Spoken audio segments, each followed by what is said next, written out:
Welcome to another episode of the 100% podcast with me, your host, Harry Purdy. Today, I'm joined by a local guest. He is, in my words, a bit of a nutter with what he's done recently. He's an ultra-marathon runner, long-distance endurance eventist, Mr. Jody Bovey. Welcome to the show, mate. Thank you very much for having me, dude. You're absolutely welcome, mate. I have been keeping half an eye on your story. In fact, one of my friends' other halves told me about you when they heard that I was doing my ultra, and they were like, "Oh, do you know Jody and Jan Bovey?" Yeah. And I was like, "I know the name. I'm pretty sure potentially we played football against each other when I was really, really young." And I was like, "Why? What are they up to?" And they were like, "Oh, they're doing all sorts of ridiculous things at the moment." And I was like, "Oh, wow, that would be like quite a good thing to talk about." And here you are. Here I am, yeah. First podcast. Yeah, first one, yeah. And a little bit of nerves, but good nerves, right? I'm more nervous about this than running that. What- 200 miles or whatever it was. What do you think it is that makes you more nervous about running this than, being on this than running those big events? I don't really know what it is. I think anything like this where it feels formal, if you know what I mean. Yeah, I'd rather be lost out there in a mountain. I get you, yeah. And I mean, I'll try and make this as informal as possible, right? I said to you this, I want to try and make this like a little drink down the pub with your mate kind of vibe, you know? Yeah, no worries. When did it start for you? Probably 2018. It did a half marathon, and it was literally turn up the oval half, turn up and do it. And then I had a few friends that done things, got inspiration from them. So Gordy Charles, so he done like 7 marathons in 7 days. Oh, wow. And he done like an Ironman, and I watched him do that. So that got me into like triathlons. So from there, started doing little bits of that, and then met someone else who did ultra marathons. Didn't have a clue about them, and he done the Dragon's Back race, and then watched that, and I was like, I would never be able to do that. And then as a couple of years go on, you start doing bigger things, get more miles, and yeah, this year it happened. Yeah, so tell us about the Dragon Back race. Obviously, I've done a little bit of research into it myself to see it, and I was like, holy fucking shit, it's a whole week, right? It's so 6 days of running, so it's averaging about 40 miles a day. Elevation is 17,400 meters, so that's equivalent of climbing Everest twice. Jesus. Yeah, and it's just when you watch the videos in it, it seems doable. When you're in it, it's something else. It was. Yeah, and I think it's really easy for somebody to watch the footage and see the achievements that you and your brother have done recently and go, oh yeah, okay. And then you like earlier, I did the research, I looked at the videos, and I was like, obviously the terrain is hard enough as it is. Then you mentioned it's like climbing Everest twice. The holes mentally that you must have found must have been something you'd never experienced. But I think that's what we chase, is the lows, and then when you come back out of it, that's what we're after, kind of. And I was lucky enough, I ran with my brother. We kind of stayed with each other, but he'd have moments. So on day 2, I got injured, my ankle started swelling up, and then both of us got really bad blisters. So every toe had a blister on it. Underneath my foot had a blister, around my heel had a blister. So I literally had to tape my whole feet up, and it was pretty grim when I say like that. But it's, you know, with your head, what you can get through is just unbelievable. Like, and waking up again, going again, it was something else. Yeah, I've never experienced anything like that, but it wasn't all doom and gloom like that. It was amazing. Like in the camp, life was good. Like, but as the days were going on, we were getting in later. So that where I had the injury, my brother was injured with his hip flexors as well. So it was a struggle to make times by the end of the week. So the first 2 days, we were like in the top 50, I think we were. Wow. So we were doing all right. And then as it started going on, it was, with the injuries, it was getting harder. And then we never imagined that we'd struggle to make the cut-off times, but then we were struggling to make them. And I think on day 5, I had 3 minutes to spare. And if you don't make it, you're out. That's it. You're out. But you can go into a hatchling. So the hatchling it's like half days. You still get a little trophy, but I didn't want to go back there after doing this, but now I've done it. I think I probably would go back again to do it. Really? Yeah, the whole experience. I can't believe so many people got involved. People from school messaged me about it. It was when you're here. I'm here now. Like it's crazy. It's just crazy. Like yeah, like everybody got so interested in it. Yeah, and no wonder.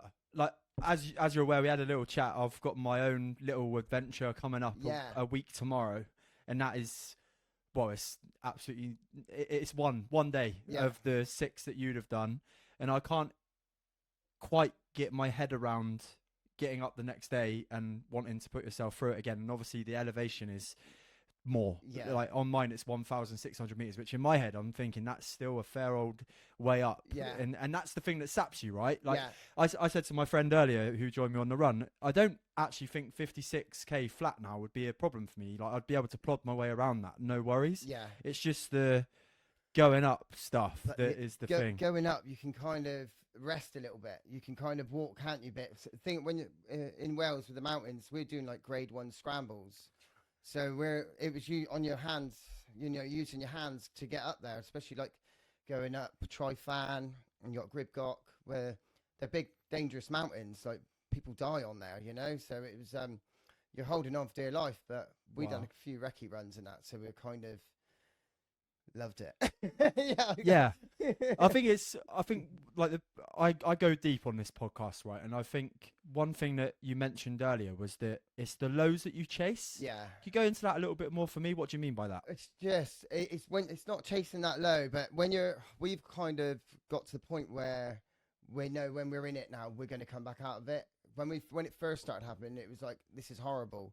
I remember we'd done like a race before along the Dorset coast, and it was just so cold and freezing, and we never thought we were going to get out of this until we finished. And then, funny you say that, 'cause that's where my first one is, right? The Dorset coast. Yeah, cheers, mate. Thank you. It was raining. We were cold all day. And we went into some real low places, but you come out of it, and when you come out of it, it's such a good feeling. And like when you finished, it's amazing. Any race you do, you get a good feeling. You do a park run, and then you see your results getting better. You get a good feeling out of that, don't they? So it's obviously the bigger miles you get, these bigger feelings that you get in it, where it just feels great, Yeah, and then the suffering of it all. Yeah, and that's interesting as well, because like I talk on the podcast a lot about how going through challenges in life and putting yourself through things that are maybe harder than what you would normally want to come up against are the things that build your mental resilience for challenges that some people may seem big, but because you've done these things and you've put yourself through the absolute mire, those things potentially seem a little bit easier. Have you found that, like, with your life experience as well? With the longer endurance stuff you do, you kind of breeze through the day-to-day stresses a little bit more? Yeah, well, life ones are hard for me, but the running-wise, it just takes time to build it up, doesn't it? Yeah. It just takes time. And, I never thought I'd been running this many miles when I first see my friend do it. And then over time, here it is, that the challenges come, isn't it? I don't think people as well realise the energy you expend when you're doing these things. When it comes to your fueling, obviously you're a little bit smaller than me. Yeah. But how on it are you with the intake of your food and all of those kind of things? You think we would be, but yeah, I'm not like that. I wish I looked into it more. Like I'm lucky. I can eat anything when I'm running. I'm one of those, like my brother, he will be sick. He can't have too many gels and stuff like that. So I'll just eat as I'm going. If I feel hungry, I'll eat. Really? Yeah, I'm really lucky. But I've done little bits practicing when I'd have food. Like I'd eat before I'd go out, and so my stomach would get used to that kind of it. When it's bouncing around, it doesn't feel good, and you need to eat. Like when you're doing these long races, like halfway through, we needed to eat. So we'd have these like little, the ration pack things you get from Blacks or whatever. So scoffing them down after 20 miles. Cold.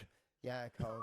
I didn't even have a spoon with me, so I was there pouring it in my mouth. Quite a grotter anyway, so it was no worries. So I'm there pouring it in my mouth. That's another thing. Like some of the states that I've been in even on my practice runs, where I don't know if you get this, my nose runs like fuck when I'm running. Yeah. Like, so obviously there's no point me, like, we'll come on to this shortly as well, my sweat. There's no point me taking tissues around with me, Yeah. because whatever I put them in, whether it's in a bag, in a pocket, in my running belt, they will get wet as well. So there's no point me taking tissues. So sorry about this, listeners. You but got your sleeve. got my sleeve. Yeah, or I'll blow my nose in my hand and like rub it on. Hopefully it's like mildew, like the grass has got mildew on it, and then you can like clean it, a natural hand wash. It's just some of the states you get in though on these runs are pretty mental, aren't they, in terms of grossness? Yeah. And the thing is with that Dragon's Back, they had no showers, so they would set up camp for you each night for when you get there. So they set your tent up, but you had to lay all your bed out and everything else. And then they had a lake there or a stream that you just go and wash in. But when you get in at like 10 o'clock at night, like that's the last thing you feel like doing. But I had to get my foot in there where they were so swollen up, because the blisters were that bad. Like I couldn't even get my feet in my shoes. It was like they wouldn't go in Crocs, so they swelled up that bad. It was horrendous. But yeah. So you say obviously day 5 you just made it. Yeah. Do you think you'd have been proud of what you'd done? I know you finished anyway. It didn't matter how myself up about it. You would have. Yeah. Why do you think that is? I think like I had good chats with my daughter where I was saying, if you like dedicating to something, she's seen me train, she's seen me get up early in the morning, and I was trying to show her, if you put your heart and soul into something, you will get the rewards. Plus, yeah. So it was, I put everything into it, but me and my brother, we suffer with injuries quite bad. So I've got something in my cartilage where it's got a tiny tear in it. So I can't do too many miles and my knee will swell up. So can't do too many miles, but or go fast. If I go fast, it would start swelling up. So, but I had to look at it. It was good for me because it stopped me going all out for the first two. I get really excited in races. Like when we go off, it's my brother that holds me back, even though he's faster than me. But I get really excited, and especially if there's loads of people watching, I'm even worse. I'm like a little kid. Yeah. Yeah. So it's Yeah, that's interesting to know. And then you didn't, because that resilience that you showed, you obviously just made it by 3 minutes, and then you had another day to get through for day 6. When you got to that day 6 point, was it almost a sense of relief because you knew it was one more day? I knew, and the thing is, it's not as much elevation, so it's like I think it's about 4,000 meters. No, meters, 4,000 feet. So it wasn't so Still a fucking long way. Yeah, but it was. We've just done all that, So like some days we're doing 12,000 feet of elevation. So I think in my head on Saturday, the 14th of October, it's 33 miles, which in comparison to what you've done, mate, I can only take my hat off. But obviously it's my own journey, and it's the. But I've been where you are. Yeah. I know where you're at. And when that 17th mile clocks over, plus halfway, I'm going to be like, right, that's where probably the pain or the tiredness will set into my legs, and I'll start feeling it. Yeah. But I'll just know in the back of my head that every step that I take is like, I know that's from the start, but it's closer to the finish line. But definitely. You've only got to do what you've done already. Yeah. And probably, even though it will be a slower 17 miles, like it doesn't matter, because the hard work is almost put in at the start, as long as I manage all of my intake and my sodium and all those kind of things. Just keeping up on that. The thing is with an ultra, if you do a half marathon, they're flat out. Yeah. You are flat out, and they are so hard. With an ultra, you can enjoy the views. You can. Yeah. You see so much. You're traveling like 30-something miles. You see so much. So you take it in a bit. You enjoy it. Just keep on top of your food. Every half hour, getting something in you. Take some salt tablets to help the cramps. Yeah. And you're away. Yeah, that's the biggest challenge I've had during this whole training. The first couple of long distance runs that I did. I remember at the end of the Weymouth Half, which was my first ever long distance event, I tried to sprint finish. I had the energy to, but as I started to sprint finish, obviously I was putting more pressure through my muscles, and my calves just give me that little shit, like near cramp. And but I managed to get there, and I did it in like a madly good time for what I was expecting. But as the the run started getting longer, I was like, oh, I thought this cramp issue would solve itself. Like I Yeah. thought because I was running more long distance more, but it wasn't. It was just because I genuinely, Jody, mate, I melt Yeah. as soon as I start running. So it took me a couple of events to realize that, oh, hold on a minute, this might be a salt issue or a Yeah. body issue. So I have to take the maximum amount of sodium per hour that they'll even give out in a capsule, right? Yeah, 1,000 milligrams. And now I've got that sorted. I did the longest practice run last week, 33k, got through that without getting cramped. Today Yeah. I've done a half marathon, well, just over a half marathon, nowhere near getting cramped. It was obviously a chilled one, last practice run before the event next week. But it's just insane the amount that you put your body through, isn't it? Yeah. Yeah, definitely. And your body will take a beating as well. Yeah. It's like even your head's telling you to stop, but you can still keep going. It's this woman said to us at the start of it, you know, don't listen to that monkey, and that went right through my head. You know, like running, like don't listen to stop. You know, just keep going. You keep one foot in front of the other and keep moving. Like in checkpoints, don't ever mess around in there. Just get what you need, get out of there. You know, because if you start sitting down and then everything starts stiffening up, it's just get what you need, get out of there. Yeah. Yeah. What is that? Would that be like if you was to offer me some advice then for next yeah. Saturday? Get to that checkpoint, grab your gel, What you and need, fuck and off. but you need to think when you're going there what you need to do. So you're already doing it. You know, as soon as you get there, I need to fill my bottles up. I need to get, if they got drop bags or whatever, I need to get such and such.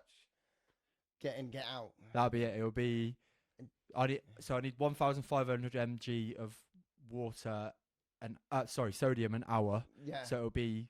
Make sure I got my capsules ready to put in there. Yeah. Grab a carb gel or two to just bang in my running vest, and then that'll be it. I think. Yeah. Get on the road again. On you go. Yeah. Yeah. Yeah, definitely. I think it's a concept, isn't it? Because in my head, I'm like, if I've come to the conclusion now, even if I finish, it's fine. Like that's the plan. There was a half point where I was like, can I do this with an hour to spare? I think it's still possible, but everything will have to go perfectly on the day. But having that, just being able to finish will be the greatest thing I've ever done. It will be as well. It's such a good feeling. And having that advice from you to just say, do you know what? Don't settle down at the checkpoints. Yeah. Like, I think one thing that I want to do is, because I sweat so much, is change. Just your t-shirt. Yeah. Oh, mank it out. Mank it out. All Do you reckon? Way. Yeah. Stay in the same one. Yeah, I had 3 t-shirts in 6 days. All right, fine. What about do you suffer with your nipple sores? No, I'm all right with chafing. The thing is, if it's hot, I'll just wear my bag, and I think where I've done it so much, like it's just stopped chafing in places now. If you know what I mean, it's all right. When I first got my running bag, it would rub against my neck here. Like, and it would be awful for a couple of days afterwards, but I stopped now. Yeah. It's mental as well. Like I was thinking, obviously that was the first ever half marathon I'd ever ran. Yeah. I've ran 8 consecutive halves in 8 weeks now, just in practice for this one thing. But yeah. It's just... It's what you can build up, innit? But you've got to be patient with it, because if you ain't patient, you will get injured, and that's what I've struggled with, and now I'm suffering for it. And I can only do a certain amount, so I've got to be real careful. What are the best events apart from the Dragon Back race, which they list as the toughest mountainous race in the world? Yeah. What are the other amazing ones you've done? I'd say I've done a Centurion once. That was 100 miles. Wow. So I attempted it the first year, and I had to pull out after 75 miles. So I think it was like mile 25. My knees started swelling up. It is common though, isn't it, to not like so many people don't finish these events. That's what doesn't go, like it almost goes unnoticed. And I think even if I don't finish next week, I'll still post about it because it'll be the longest I've ever ran. Yeah. Right. But it goes unsaid how many people are like attempt these things and fail. Yeah. Not through a want of trying, but just you don't know what the terrain's going to do. You don't know what the weather's going to do. You don't know what your body's going to do. That's it, your body. And I wasn't expecting that to happen. Like my head was so focused that I'm going to finish, and that happened. And so it was dealing with that, but it's been good for me. I think it has. That did happen. And then a year on, it was good that me and my brother done it together then. And so then I got over, we both finished 100 miles at the same time. So that was a nice feeling. And when I messaged you about coming on the show, the first thing you said was, "Can I do it with my brother?" Yeah. Unfortunately, I don't have the setup yet Yeah. to have multiple guests. But that'll come. In terms of your relationship with your brother and doing these runs, then is it like made you? Do you still have your rows on the way around? How was the relationship? No, it's probably me that does his head in more than anything, because I'm quite scatty, as you can see. But so I'll just have moments where he needs to. Well, I'll say he needs to leave me, like, and especially if I'm on a low, because I forgot on my drop bag on day 5, I forgot my food to take my food in, and all I had for the whole day was gels. So, and it's a long time when you've been running for those many days. You need solid in your food, in your stomach. Sorry, and we got halfway, and then my head was going down, and I was getting negative, and we kind of bounced each other out of that and laugh about it. But it was like, all right, I need to be left alone on this one. I can get through it. Angry. Yeah, because the thing is, when you've got someone else there with you, you start saying it, and when you start saying negative things like, "Oh no, I forgot my food," you start bringing them down as well. I was like, you need to go on. I'll stay in my head. I will get to the end. So, and got there. So it was all good. Yeah, man. Talk us through the fear. Like, if you can describe that feeling when you got to the end of the Dragonback race. Yeah.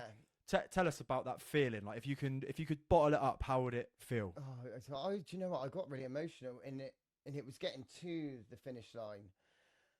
Like, everything I've been through that week, I've never felt anything like that. For that whole stress, and it was a crazy feeling. It was, and my daughter was there, my girlfriend was there, my brother's wife, friends. It was amazing, Like, I tried to hold it in a bit for when I got over the finish line and seen them, but I wish I just let it out in a way, because on the way there I could feel myself welling up. It was and I'm not usually like that. I think on day 5 I broke. If you know what I mean, I was there crying, like, and I didn't like that. But Jan, on the other hand, he is quite emotional. He does get emotional. Like on day 2, I think he had a little spell. And he's like, "Have you cried yet?" I was like, "No, I haven't." Day 5, I was like that. I was there crying my eyes out. I couldn't stop. What do you think causes that? Do you think that's like a sense of physical and emotional exhaustion? Yeah, I've never been through that. I've never experienced anything. Even like on that. all the other events. Yeah, nothing. on none of the other events. I've never felt, and I like my face was going. I was going, oh my, like happiness, especially when I was getting to the end. I've never felt that good. Yeah, I've never felt that good. So yeah, I'm not the best at explaining feelings, but that's what I'm chasing anyway. Yeah, and I think I've openly said to everybody I've spoken to about next week. Like, I don't know if you've had a little look at my story and stuff, but I used to be 23 stone, mate. So I was a big old lad and been on a bit of a journey, let's just say, with fitness and stuff. And I was trying to, like, people always say, why are you doing this kind of thing? And I'll let you answer that question in a minute. But I think either way, next Saturday, if I get to close and it doesn't quite happen, I'll cry because I'll be fucking annoyed. Yeah, that'll be an annoyed cry. But I think there'll be definitely some I've even thought about it. And even today on the practice run, I was halfway. I got to the 10k. It sounds like a pitiful distance, but because when I was meeting my mate at 6 miles, and I was like, shit, this is the last practice run, and I didn't get emotional, but I was like, it was just made me really it was really thought provoking. All of this hard work that's been 3 months in the making is now stopped. And that sounds mad. No, and then, not at all. Yeah. Not at all. I get it. Yeah. Like those training runs, building up to it. That's all that's on your brain, and that's all you're talking about. Yeah. Then it's coming to an end, and you got the taper. Yeah. and that's it. Now I've got a week of. Well, I'll go to the gym and work my triceps and my biceps, and that's it. And I'll give my body a proper break before it probably goes through hell next Saturday. But what's your answer when people go, why'd you do this? I think, well, I'd say my life has changed completely how it used to be, basically. What's the best way to describe it? I'll be honest. Yeah, it was real. all about sex, drugs, and rock and roll. Do you know what I mean? So and I had a few demons from when I was a child and all that, and kind of compressed it, and then a few years come out with everything. So, and then got into running, and you know, I get really lost when I'm out there, you know, but like out in the woods, wherever, you know, I love it. And yeah, I think running's really like helped me, saved my life. But I've had to do, for my head to be, you know, I can't just escape in running. I've had to do a lot of counselling and everything else. So it's been a massive journey for me. And but I'm here where I am now, you know, and it's probably the best I've ever felt. It's like with this, why it's so nerve wracking, because I've never been in these sort of situations, you know, where when you're drinking so much, you know, you don't go in these kind of situations, do you? Or like, you know, if I was talking, having a conversation with someone, it'd be under the influence of drink, you know. So it was, yeah, and it's not like that. I don't even drink no more. I haven't drunk Wow, anything man. for 2 years now. I had little blips where I wouldn't, and I've had to do like a lot of like meetings, like NACA meetings and stuff like that. So they've like pretty much saved my life, I'd say, you know. And now I've got into running, and that's where. So with this is a deep question, mate. Yeah, you With crack on. the drink, drugs, rock and Yeah. roll lifestyle that potentially was addictive at the time. Yeah, I wouldn't Yeah. say it was rock and roll. I'd say it got more sad, because you're there on your own eventually. Yeah. You know, like everybody grows up, everybody moves on, they got lives, and all of a sudden you're on your own. You know, and I was lucky enough I had kids, so that changes everything.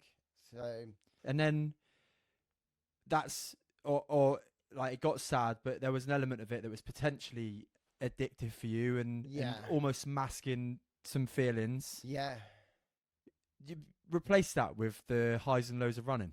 yeah, I'd say Some ways. yeah, definitely. Yeah. That I think, like, I really do get a kick out of when I go low and then get out of it. Like, I don't know what it is, but it does it for me. When you come out of it, it's such a good feeling, in that the finishing of it, you know. But I enjoy the suffering on the mountain, you know. I enjoy it where I don't enjoy it at the time, but when I look back at it, I did. It's a weird one to describe. Yeah. It's so odd.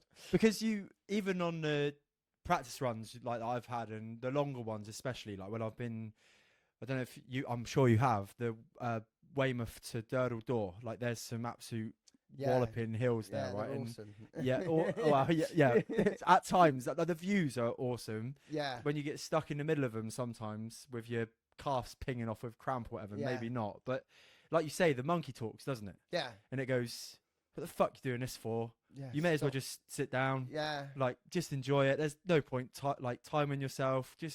But getting over that is When you so beat that, it's- so huge. And when you get to the top of those hills, that your body's saying, or your brain, sorry, is saying, you can't do this. Yeah. Like, why are you doing this? Yeah. That's such a sick feeling, isn't it? Yeah. And it's weird. Like, your head would be talking you out of it, but you just got to keep looking at your legs and say, keep moving. Just keep moving and just don't stop. That's it. And you will get to the end. You heard of David Goggins? Yeah. He's been awesome. He has. Oh, We were listening to him on the way up to Wales. It was like, right, get him in your head. Yeah.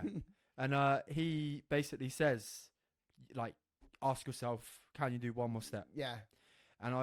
But that's the phrase. There's gonna be two people in my head next Saturday. My dad, when I was younger, used to always say, "It's always mind over matter, Harry. Yeah. Mind over matter. You can carry on, whatever it is, like Yeah. whatever it was that I was doing with him at the time." And then David Goggins as well. As much as he is a proper nutter, some of the stuff he's done. He really is. That thing at the end of it, like the last however long it is that I'm suffering, I will be like, can you just do one more step? Yeah. One more step, one more step, one more step. And it will definitely be an experience, put it that way. In terms of your support network going through all these events, and obviously your brother's big. Yeah. You mentioned your daughter and you mentioned your girlfriend. Have they been good as well? Yeah, they have. Yeah, my brother's wife as well. We got my other brother, Matty Backbert. Yeah. So he's been really good. Like, so we go mountaineering with him or whatever, climbing mountains with him, and so he's been like doing our little strength work, because Class. I didn't do any strength work before January. I didn't really like the gym, so I kind of had to change my whole mindset. I like the gym. Now I love it. I go to Fitness Yeovil. They've been brilliant. Rusty ads and his Mrs. Oh Zoe. yeah, amazing. They've been so good, and it doesn't matter who's in there. They'll ask what they're doing, and they just give help with whatever. So it doesn't matter what sport you're doing. They've really been helpful. So yeah, so like Matty's been giving us these little programs to do and changing it up for us. So it's been where all three of us go to the gym, we can like feed off each other, and one can just do more weights on something else, so then we're up against it, Yeah. you know, going against each other. So it makes it enjoyable to go to the gym. So I'm lucky, really. I've been blessed that all three of us are kind of into the same thing. So In terms of what you're saying there, it's all about your environment, really, Yeah. right? Because you're all supporting each other, and Yeah. I guess that makes, even though what you're going on to do is incredibly tough, and I'm sure you're on a bit of a rest period now, but I'm sure you're already thinking about what's next. oh, yeah, Whatever, yeah, oh yeah, whatever's next. yeah, You've got that network there that's going to be like, right, here's your program, here's Yeah. your like love and support or whatever, and your brother's going to be there on the way round with you, whatever it is. yeah. I've already said it. Like, gone. You've already gone. You've rubbed your hands. What's You've said next? what? Oh, Like, yeah. yeah. Well, we the next big one, and that's not next year, the year after, we're gonna do. It's called Cape Wrath. So that's 8 days, 250 miles. It's not as much elevation, but it's you're going through like rivers up to your waist, and seems to be more boggy and stuff like that. So Where is that? in Scotland, Scotland. yeah. Wow. So that's Insane, mate. yeah, but we're gonna be doing in April. We're gonna do the Oneer. So that's 84 miles, I think it is, from Charmouth to Studland. Plus, Yeah, that's, you've got them lined up already. yeah, like, Yeah. like a couple of days afterwards, it's like right. Need to put my mind on something I else. have to have something booked in. It gives me, you know, like it just gives me that motivation that right, this is my next thing I'm going to. I don't.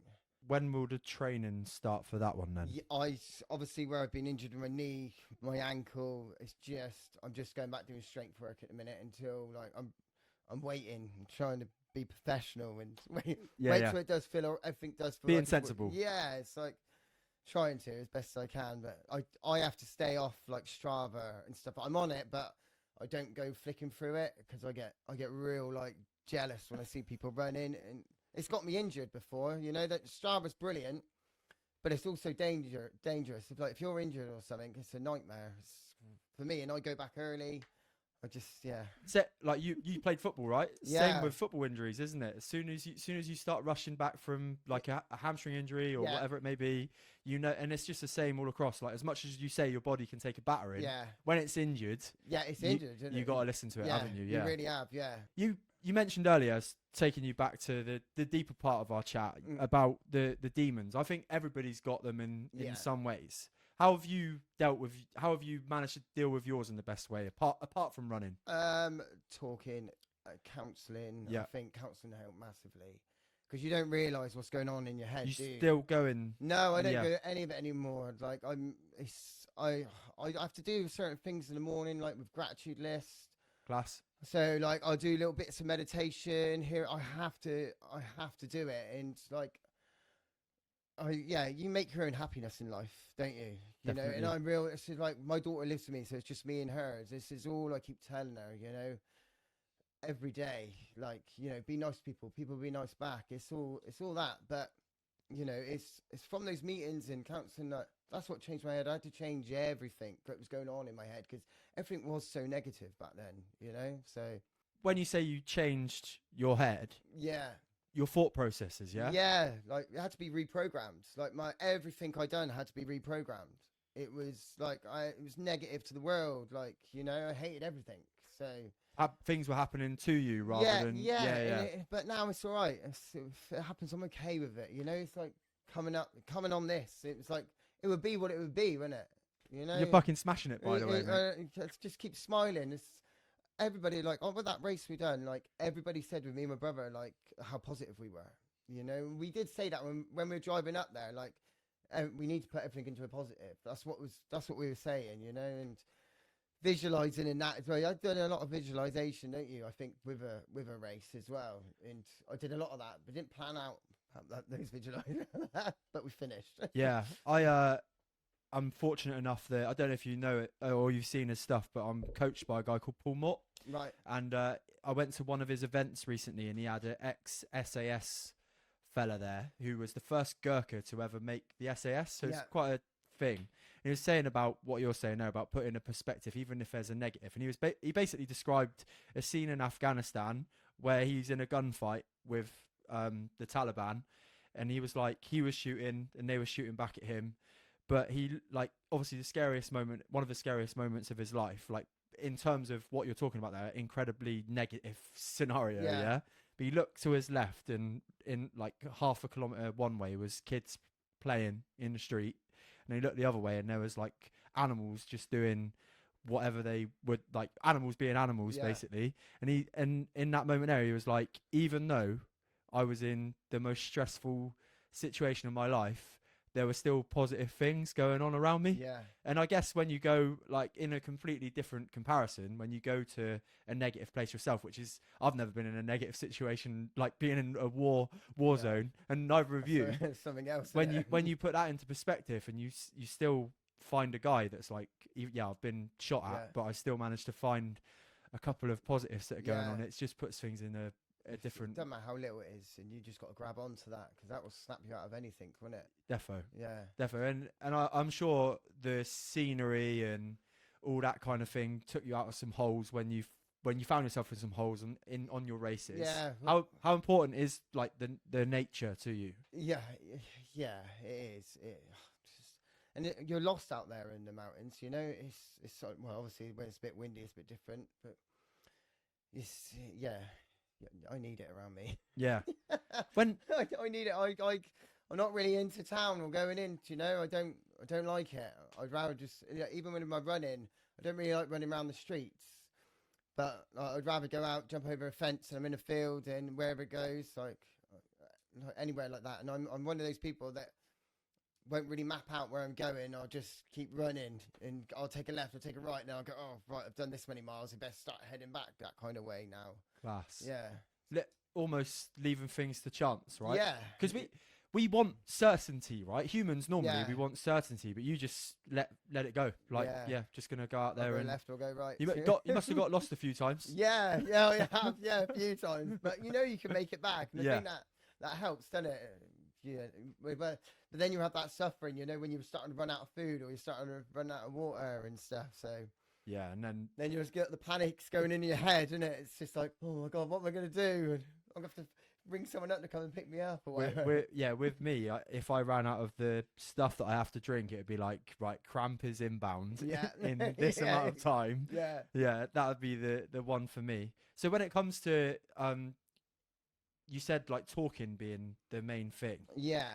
Like you as well as me have dealt with, maybe you were one of them, but have dealt with or had people in your life that just really struggle to put things out into words, right, and say how they're feeling. Yeah.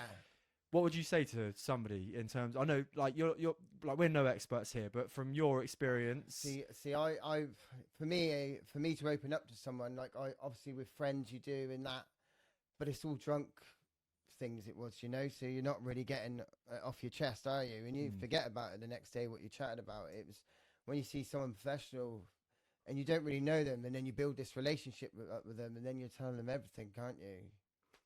For me, that helped massively, I think, because I don't know why, it just did. And I got like certain people I'll speak to, you know, about, but yeah, feelings wise, you can see on air, I'm not really great at getting them out. I actually feeling like, the thing is, I think where I drank for so many years, like you forget I haven't really learned what those kind of feelings are. I kind of missed out, I feel like.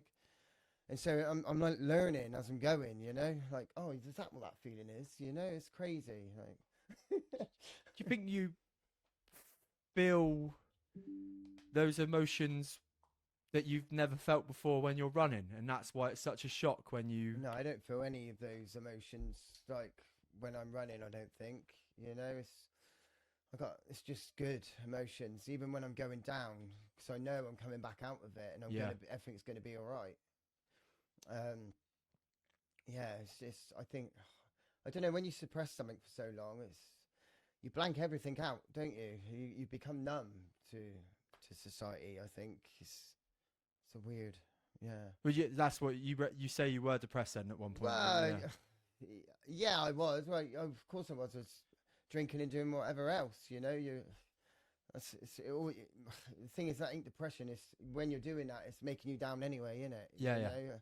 Like I've even, yeah, I've been. I don't know. My head's been so sad for so many years. It has, you know, from drinking drugs. It was just in a sad place. But I ain't like that no more. You know, where every day it's like, even like Josh, who works for me. It's like, if we got a job and it's not great, we always just keep shouting out good vibes, and it changes the whole look out on the job.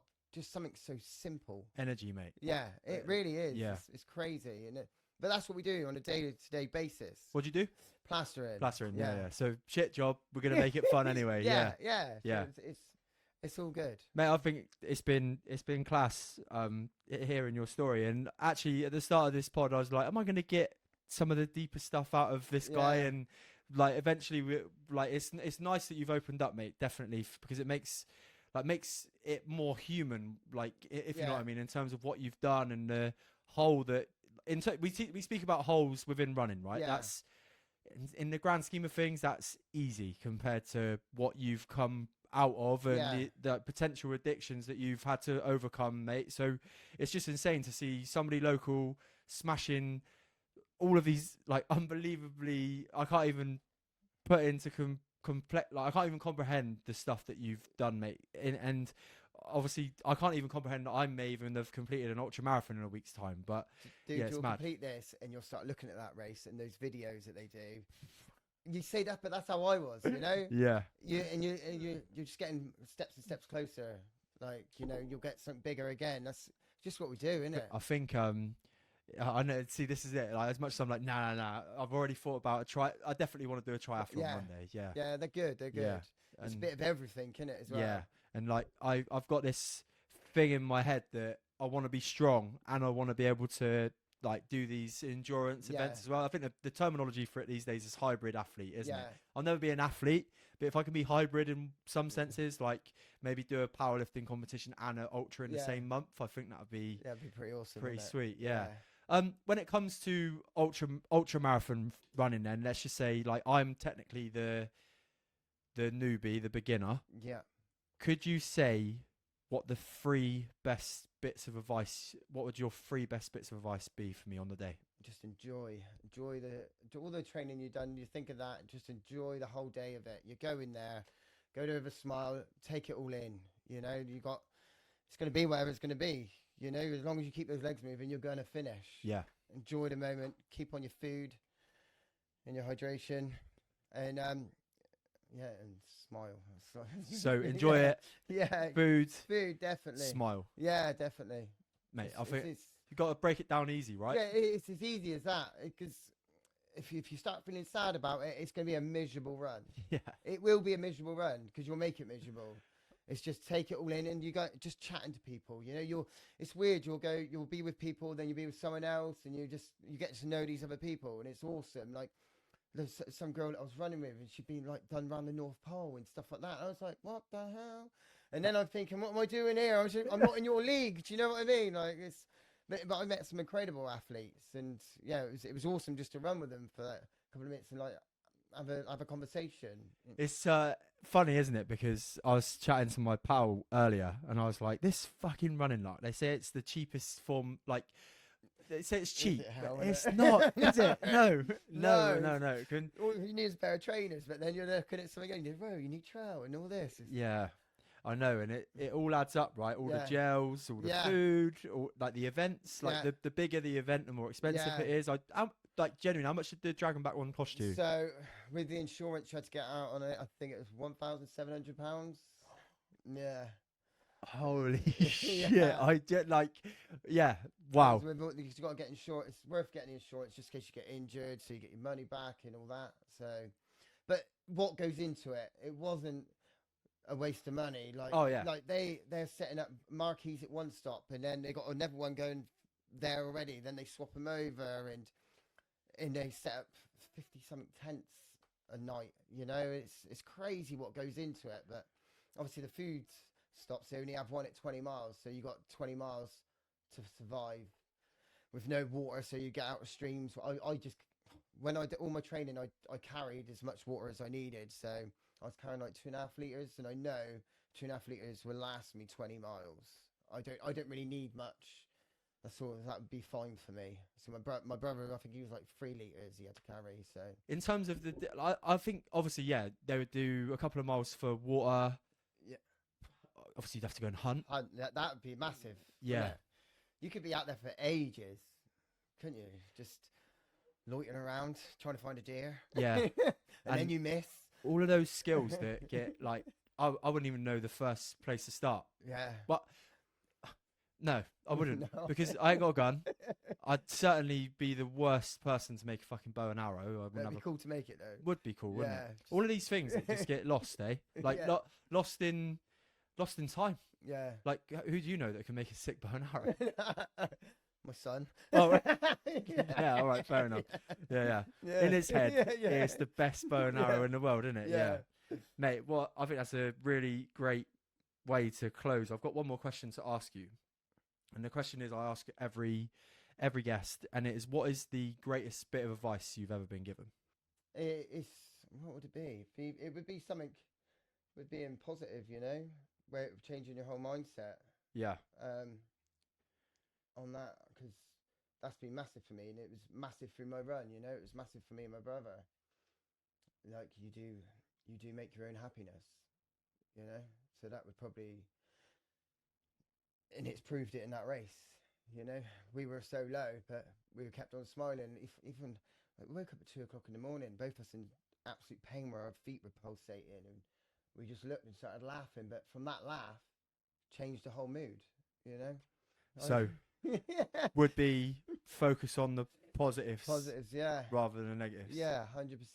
Mate, if people want to come and find you and watch your journeys wherever they may be, where can they come and see what you're up to? Well, you see me running around. That's the best place. Yeah. No. Strava? Yeah. Strava? I'm on Strava, Instagram, Jody Bovey. Class. It's as simple as that, but yeah. Amazing, mate. It's been so good to talk to you, and cheers, dude. I've really appreciated having you on the show. If you have enjoyed today's episode with me and Jody Bovey, please go over to Spotify and Apple Podcasts and drop a 5-star review. And if you are watching on YouTube, hello, you can catch a new episode every Friday. Make sure you bang the subscribe and like button to see what I'm up to in the future. I'll catch you with a very new episode every Friday. Take care.